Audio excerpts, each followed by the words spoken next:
మందాపియా అన్న ఫుల్ మందినా నేను ఇప్పటికి ఎవరైనా లేవన్నారు. అరే తమ్మి ఈ మాత్రానికి ఎందుకురా వైన్స్ కాడికి ఫోన్ చేయపో.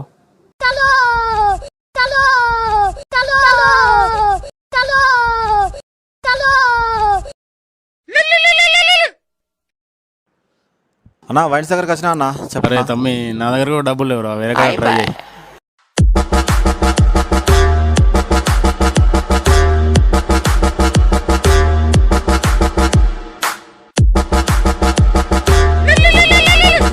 తమ్మి ఎక్కడున్నావురా? చెప్పన్నా ఇంట్లో ఉన్నా. మందాపియావారా? లేదన్నా జ్వరం వచ్చింది ఇంట్లో పడుకున్నా అన్న. సరేనా ఓకే. అన్న వైన్స్ దగ్గరకు వచ్చినా అన్న చెప్పన్నా ఇంట్లో ఉన్నా. లేదన్నా జ్వరం వచ్చింది ఇంట్లో పడుకున్నా అన్న.